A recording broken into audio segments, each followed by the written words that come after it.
Okay, so do you think you have room for one more off-road sticker in here? Always. There you go. Oh my. Well, have fun figuring that out. I'm going to go work on the next episode of Trash Panda.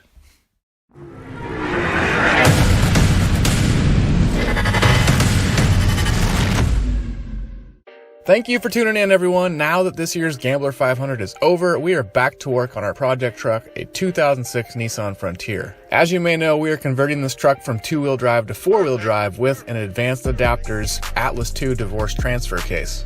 Now, when we ordered the divorced Atlas from Advanced Adapters, it came with their universal cable shifter kit pictured here.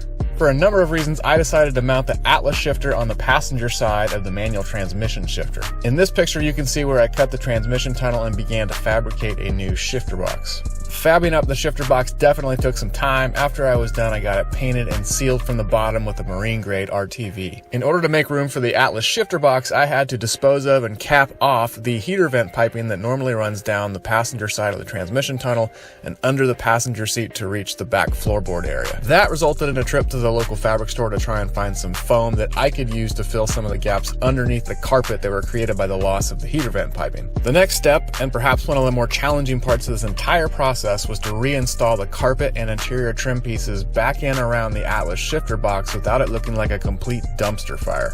I also figured out, because of the angle in which I had mounted the Atlas shifter box, was that I needed to cut, bend, and re-weld the Atlas shifter sticks so that they were at somewhat of a perpendicular angle to the floor. Here's a quick shot from underneath the truck where you can see the clearance between the transmission and the shifter box. I would say that Advanced Adapters does a pretty good job of including all the parts you will need in this kit, to include a shifter boot that Grady helped me install. The next step for me will be getting the Atlas mounted up and clearancing the rear floor pan as needed, but until then I was able to zip tie the shifter cables up out of the way and do a quick little function check. Also, I did end up making a cover plate out of some 22 gauge sheet metal to cover up a hole in the plastic trim piece around the transmission shifter where the factory heater vent piping used to run.